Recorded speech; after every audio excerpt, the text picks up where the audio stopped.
আসসালামু আলাইকুম প্রিয় শিক্ষার্থীবৃন্দ, তোমরা কেমন আছো? আশা করি ভালো। আমি শিরিন আক্তার জাহান, সহকারী শিক্ষক গণিত, খালেদা মেমোরিয়াল উচ্চ বিদ্যালয়। অনলাইন ক্লাসে তোমাদের অভিনন্দন ও স্বাগত। আজ আমি নবম দশম শ্রেণীর রসায়ন বিষয়ের রাসায়নিক বিক্রিয়া অধ্যায় অর্থাৎ সপ্তম অধ্যায়ে কিছু বিষয় নিয়ে আলোচনা করব। রাসায়নিক বিক্রিয়া অধ্যায়টাকে আমরা মোটামুটি 4টি ভাগে ভাগ করতে পারি। 1 নাম্বার রাসায়নিক বিক্রিয়ার শ্রেণীবিভাগ, 2 নাম্বার জারণ সংখ্যা নির্ণয়, 3 নাম্বার জারণ বিজারণ, 4 নাম্বার লা-সাতেলীয় নীতি।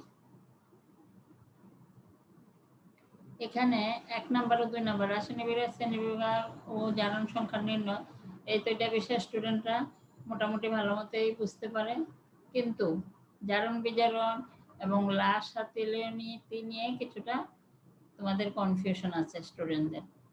তবে কারণ জারণ বিজারণের ভিতরে অনেক বিষয় আছে, জারণ বিজারণ, জারক বিজারক, জারিত বিজারিত ইত্যাদি বিষয়। আবার লা-সাতেলীয় নীতিতে অনেক বিষয় আছে, যেমন তাপের প্রভাব, চাপের প্রভাব, ঘনমাত্রার প্রভাব ইত্যাদি ইত্যাদি আছে। এগুলিতে অনেকেরই কনফিউশন থাকে। তবে প্রথম দুইটা রাসায়নিক বিক্রিয়া শ্রেণীবিভাগ এবং জারণ সংখ্যা মোটামুটি সবাই বুঝতে পারে। তবে আজ আমি তোমাদেরকে প্রথম রাসায়নিক বিক্রিয়া শ্রেণীবিভাগ নিয়ে আলোচনা করব। রাসায়নিক বিক্রিয়ার শ্রেণীবিভাগ, আমরা রাসায়নিক বিক্রিয়ার শ্রেণীবিভাগে বিক্রিয়ার দিকের উপর ভিত্তি করে আমরা রাসায়নিক বিক্রিয়াকে 2 ভাগে ভাগ করতে পারি। 1 নাম্বার হচ্ছে একমুখী বিক্রিয়া, 2 নাম্বার হচ্ছে উভমুখী বিক্রিয়া। 1 নাম্বার একমুখী বিক্রিয়া কি? আমরা বলতে পারি যে রাসায়নিক বিক্রিয়ায় বিক্রিয়ক পদার্থ গুলো উৎপাদে পরিণত হয়, কিন্তু উৎপাদ্য পদার্থগুলো পুনরায় বিক্রিয়কে পরিণত হয় না, তাকে একমুখী বিক্রিয়া বলে। আমরা একটা উদাহরণ দিয়ে আমরা এটা সহজভাবে বুঝতে পারি। যেমন ক্যালসিয়াম কার্বনেট। ক্যালসিয়াম কার্বনেট হচ্ছে সলিড। ক্যালসিয়াম কার্বনেটকে আমরা তাপ দিলে calcium oxide plus carbon die oxide হয়। এটা যদি এই বিক্রিয়াটা যদি আমরা খোলা পাত্রে করি, খোলা পাত্রে যদি নিই, তাহলে কি হবে? ক্যালসিয়াম অক্সাইড থেকে calcium oxide plus carbon die oxide হবে। আর কার্বন ডাই অক্সাইড হচ্ছে গ্যাসীয় পদার্থ, আর এই গ্যাসীয় পদার্থ খোলা পাত্রে এটা পুড়ে চলে যাবে। যার কারণে এই একমুখী বিক্রিয়া এই জন্যই বলা হয় যে এটাকে আমরা আবার ক্যালসিয়াম কার্বনেট বানাতে পারবো না, কারণ কার্বন ডাই অক্সাইড উড়ে চলে যাবে। সুতরাং আমরা ক্যালসিয়াম কার্বনেটকে তাপ দিয়ে calcium oxide plus carbon dioxide করতে পারি, কিন্তু ক্যালসিয়াম অক্সাইডকে carbon dioxide, calcium oxide plus carbon dioxide দিলে আমরা ক্যালসিয়াম কার্বনেট বানাতে। সুতরাং এটা হচ্ছে একটা একমুখী বিক্রিয়া।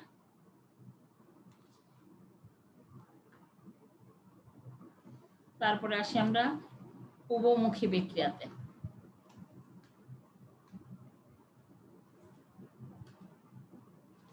উভমুখী বিক্রিয়াটা হচ্ছে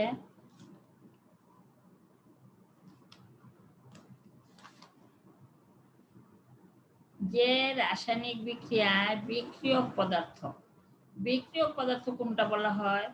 বিক্রিয়া করার আগে, বিক্রিয়া সংঘটিত আগে যে সমস্ত পদার্থগুলি থাকে সেগুলোকে বলা হয় বিক্রিয়ক, আর বিক্রিয়া করার পরে যে সমস্ত পদার্থ সেটাকে বলা হয় উৎপাদক। তো যে রাসায়নিক বিক্রিয়ায় বিক্রিয়ক পদার্থ বিক্রিয়া করে উৎপাদে পরিণত হয়, আবার উৎপাদক পদার্থগুলি বিক্রিয়া করে পুনরায় বিক্রিয়ক পদার্থে পরিণত হয়, এই ধরনের রাসায়নিক বিক্রিয়াকেই বলা হয় উভমুখী বিক্রিয়া। তাহলে আমরা আরেকটা সমীকরণের মাধ্যমে আমরা দেখি যে উভমুখী বিক্রিয়াটা কি একটা উদাহরণ। এই একই উদাহরণ আগের ক্যালসিয়াম কার্বনেটকে আমরা calcium oxide plus carbon die oxide. এটাকে তাপ দিলে আমাদের calcium oxide plus carbon die oxide হয়। কিন্তু এটা যদি আমি বদ্ধ পাত্রে করি, খোলা পাত্র করলে আমার একমুখী বিক্রিয়া, কিন্তু বদ্ধ পাত্র করলে এই কার্বন ডাই অক্সাইড উড়ে যেতে পারে না। সুতরাং এই ক্যালসিয়াম অক্সাইড আর কার্বন ডাই অক্সাইড মিলে আবার আমার ক্যালসিয়াম কার্বনেট হয়। আর এই যে উভমুখী বিক্রিয়ার জন্য আমরা এই চিহ্নটা ব্যবহার করি, একটা হলো এরকম তীর চিহ্ন আর একটা হলো উল্টা তীর চিহ্ন, মানে এইভাবে হবে বিক্রিয়া, আবার এইভাবেও হবে বিক্রিয়া। তাহলে আমরা যেই কথাটা বললাম যে যে বিক্রিয়ায় বিক্রিয়ক পদার্থ বিক্রিয়া করে উৎপাদে পরিণত হয়, আবার উৎপাদক পদার্থগুলো বিক্রিয়া করে পুনরায় বিক্রিয়কে পরিণত হয়, তাহলে সেটাই হচ্ছে উভমুখী বিক্রিয়া। তাহলে আমরা এই উদাহরণ থেকে বুঝতে পারলাম যে উভমুখী বিক্রিয়ার উদাহরণ। আরেকটা দেখো, সেটা হচ্ছে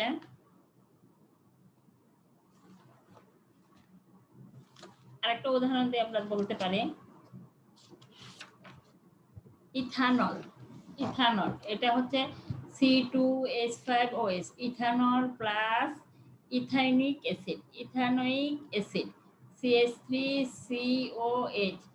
ইথানল প্লাস ইথাইনিক অ্যাসিডকে যদি আমরা তাপ দেই তাহলে কি হচ্ছে ethyl ethanoate ester CH3COOC2H5 plus সাথে পানি। এই যে বিক্রিয়াটা এটাও একটা উভমুখী বিক্রিয়া। এটা এই ইথানল প্লাস ইথাইনিক অ্যাসিডকে আমরা তাপ দিলে বিক্রিয়া করে হবে ইথাইল ইথানোয়েট এস্টার সাথে পানি থাকবে। তাহলে আবার এইটাকে আমরা যদি একত্রে করি তাহলে হবে কি এটা ইথানল প্লাস ইথাইনিক অ্যাসিড। এই এই এই দুইটা বিক্রিয়া থেকে আমরা বুঝতে পারি যে উভমুখী বিক্রিয়াটা খুবই একটা গুরুত্বপূর্ণ, এটা তোমাদের সবসময়ই আসে, পরীক্ষায় আসে এবং আমাদের জানা খুব দরকার। তারপর আমরা আসি আরেকটা বিষয়, রাসায়নিক বিক্রিয়ায় তাপের পরিবর্তন।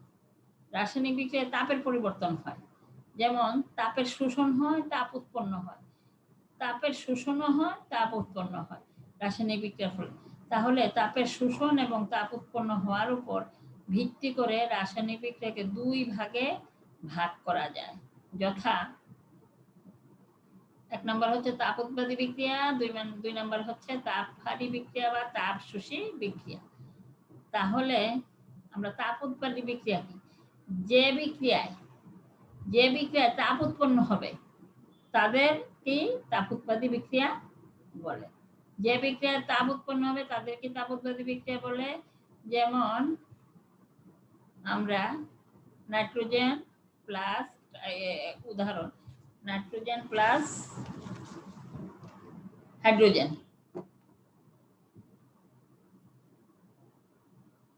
নাইট্রোজেন প্লাস হাইড্রোজেন, আর প্রভাবক হিসাবে থাকে আয়রন। নাইট্রোজেন আর হাইড্রোজেন মিলে কি হয় অ্যামোনিয়া।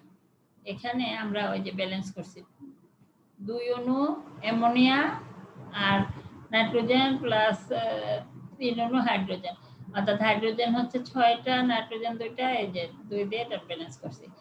আর এখানে হলো ডেল এইচ সমান সমান তাপ, কত তাপ উৎপন্ন হবে -92 কিলোজুল। এখানে একটা বিষয় আছে, ডেল এইচ এর মান যখন আমরা -92 কিলোজুল লিখবো, যখন ডেল এইচ লিখবো, কিন্তু আবার কখনো কখনো আমরা এভাবে লিখতে পারি +92 কিলোজুল, এটা হচ্ছে তাপ। কিন্তু একত্রে দুইটা আমরা লিখবো না কখনো। যদি ডেল এইচ লিখি তাহলে আমাদের মাইনাস হবে, আর যদি শুধু এটা লিখি তাহলে এটা প্লাস হবে, কিন্তু একত্রে কখনো আমরা দুইটা লিখতে পারবো না, লিখবো না। তাহলে এই যে বিক্রিয়াটা,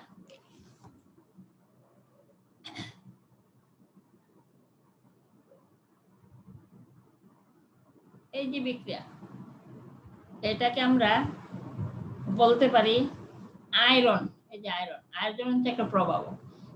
কখনো কখনো কোনো বিক্রিয়ায় নর্মাল তাপমাত্রা ছাড়া, প্রভাবক ছাড়া এটা বিক্রিয়া হয় না, মৃদু হয়, প্রভাবকের পরে দ্রুত হয়।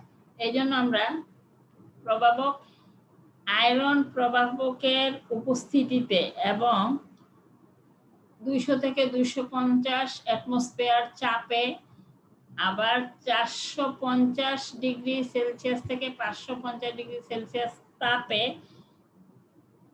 তাপমাত্রায় যদি নাইট্রোজেন এবং হাইড্রোজেন বিক্রিয়া করে তবেই এই যে অ্যামোনিয়া উৎপন্ন হবে, এবং এখানে তাপ হবে কত, 92 কিলোজুল। তাহলে আমরা এটাকে মেইনলি এই বিক্রিয়াটাকে বলতে পারি আয়রন প্রবাহকের উপস্থিতিতে এবং 200 থেকে 250 ডিগ্রি অ্যাটমসফিয়ার চাপে, 450 ডিগ্রি সেলসিয়াস থেকে 450 ডিগ্রি সেলসিয়াস থেকে 550 ডিগ্রি সেলসিয়াস তাপে নাইট্রোজেন এবং হাইড্রোজেন যদি বিক্রিয়া করে তাহলেই অ্যামোনিয়া উৎপন্ন হবে এবং 92 কিলোজুল তাপ উৎপন্ন হবে। এখানেও ঠিক সেই আগের মতো আমরা এই ডেল এস লিখলে -92 লিখবো, আর যদি শুধু 92 কিলোজুল লিখি তাহলে শুধু ডেল এস লিখবো না। এই হচ্ছে আমাদের তাপ উৎপাদী বিক্রিয়া। তাহলে যে বিক্রিয়া তাপ উৎপন্ন হয় তাদেরকেই আমরা তাপ উৎপাদী বিক্রিয়া বলবো। একটা উদাহরণ দিয়ে বুঝিয়ে দিলাম তোমাদেরকে। তোমরা এই যে এই ডেল এইচ এর মানটা, এগুলি এই চাপ তাপ এগুলি অবশ্যই মনে রাখবে, আমাদের বইতেও আছে।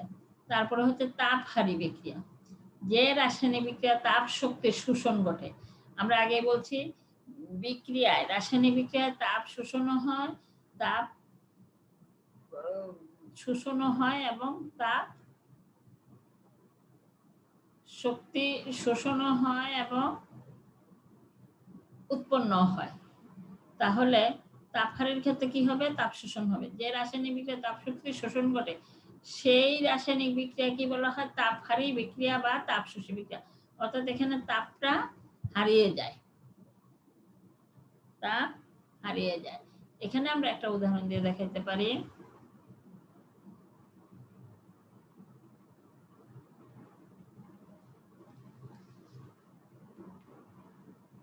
তাপটা হ্রাস পায়, তাহলে আমরা নাইট্রোজেন প্লাস অক্সিজেন হচ্ছে কি নাইট্রিক অক্সাইড, এটাও gas, oxygen gas, nitrogen gas, nitric oxide. এবং কত তাপ উৎপন্ন হবে, ডেল এইচ সমান 180,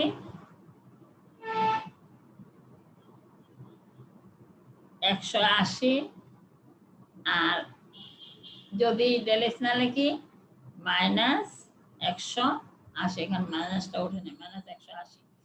তাহলে আমাদেরকে যে রাসায়নিক বিক্রিয়া তাপ শোষণ ঘটে সেই রাসায়নিক বিক্রিয়াকে আমরা বলবো তাপহারী বিক্রিয়া বা তাপশোষী বিক্রিয়া। যেমন নাইট্রোজেন প্লাস অক্সিজেন তাপ করলেন নাইট্রিক অক্সাইড, 2 মোল নাইট্রিক অক্সাইড, এখানে 2 মোল নাইট্রিক অক্সাইড উৎপন্ন হচ্ছে এবং কত তাপে হচ্ছে, মাইনাস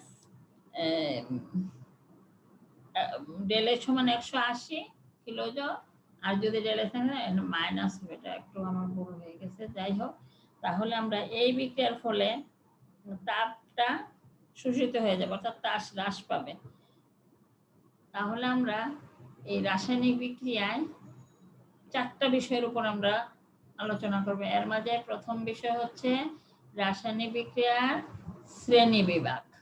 শ্রেণী বিভাগের ভিতরে একটা হলো রাসায়নিক বিক্রিয়ার দিকের উপর ভিত্তি করে আমরা কয়টা পাইলাম, 2টা। একটা হলো একমুখী বিক্রিয়া, একটা হলো বহুমুখী বিক্রিয়া। খুবই গুরুত্বপূর্ণ বিষয় বহুমুখী একমুখী বিক্রিয়া। তারপরে আমরা রাসায়নিক বিক্রিয়ার একটা পরিবর্তন, তাপের শোষণ, তাপ উৎপন্ন হওয়ার উপর, তাপের শোষণ এবং তাপ উৎপন্ন হওয়ার উপর ভিত্তি করে রাসায়নিক বিক্রিয়াকে আবার 2 ভাগে ভাগ করা যায়, যথা তাপ উৎপাদী বিক্রিয়া, তাপহারী বিক্রিয়া। এই তাহলে আমরা এখানে উদাহরণ দিয়ে তোমাদেরকে বুঝিয়ে দিলাম। আর তারপরে 4টা বিষয়, 4 ধরনের বিষয় ছিল। তার মাঝে আমাদের আরো বাকি আছে জারণ সংখ্যা, একটা বিষয় শুধু আলোচনা করলাম, জারণ সংখ্যা নির্ণয়, জারণ বিজারণ এবং লাসাতেলীয় নীতি, 4টা বিষয়। রাসায়নিক বিক্রিয়ার 1 নম্বর শ্রেণী বিভাগ, 1 নম্বর শ্রেণী বিভাগ, জারণ সংখ্যা নির্ণয়, জারণ বিজারণ, লাস নীতি। তবে আমি বাকি বিষয়গুলি পরবর্তী পর্বে ইনশাল্লাহ তোমাদের সাথে ক্লাস নিব। আশা করি যতটুকু একটা বড় চ্যাপ্টার এবং রসায়ন একেবারে সহজ বা কঠিন কোনোটাই না, কিন্তু সহজও না কঠিনও না। তাইলে সুতরাং তোমরা একটু ভালো মতো পড়বে এবং অ্যাসাইনমেন্টগুলো ভালোভাবে করবে। আমি আশা করি তোমরা ভালো মোটামুটি বুঝতে পারছো, বইয়েও তোমরা দেখবে। তাহলে আগামী পর্বে আমি পরবর্তী বিষয় নিয়ে আলোচনা করব। তোমরা ভালো থেকে সুস্থ থাকো, নিরাপদে থাকো। আল্লাহ হাফেজ।